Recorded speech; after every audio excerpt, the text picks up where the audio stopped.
I don't think most people appreciate how bad salt is for them, and I don't think people mostly like being told that salt's bad for them because, you know, we come from a society where it's normal to have salt on the table, it's normal to add salt to food, and most people have a palate that is adjusted to a high salt intake.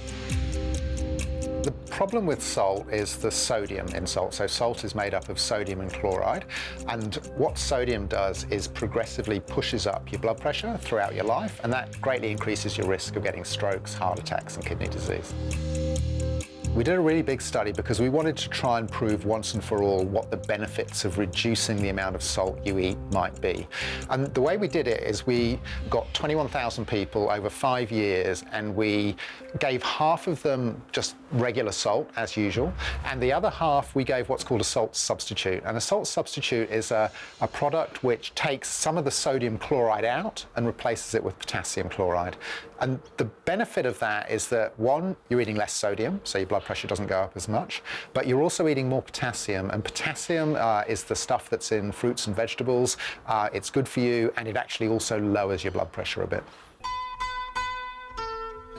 年里吃年吃的主要是这个口味很重，就是3月过了以后，人家发好的地南盐，吃味吃得很强了，对这个身体好了，在3月也正常。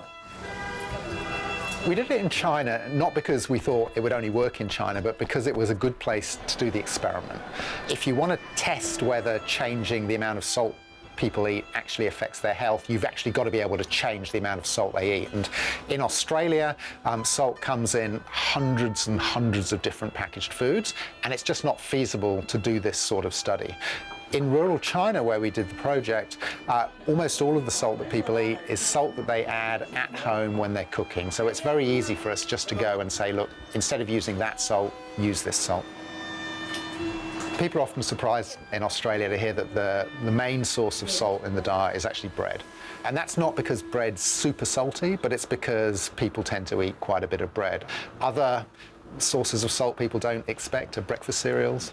There are more obvious ones like cheeses that people, and processed meats. If you could drop your salt intake from 10 grams a day to 5 grams a day, and you could sustain that, which I have to say is incredibly unlikely because it's a really difficult thing to do, you would hugely decrease your future risks of having a stroke, a heart attack, or kidney disease. It would lower your blood pressure by more than taking blood pressure lowering drugs, and it would be a really valuable thing for you to do for your health. If you eat too much salt today, tomorrow, for the next week, you're not going to experience any acute risk of suddenly dying or suddenly having a stroke or a heart attack.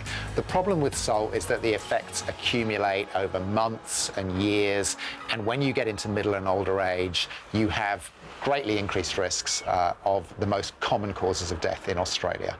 And the reason why it's so important is that it affects almost everyone, because everyone eats more salt than they need, and they do it every day, and they do it for years. And so it's a little bit of increased risk in everyone in pretty much the world that adds up to literally millions of people having strokes, heart attacks, and dying prematurely each year because of excess salt consumption.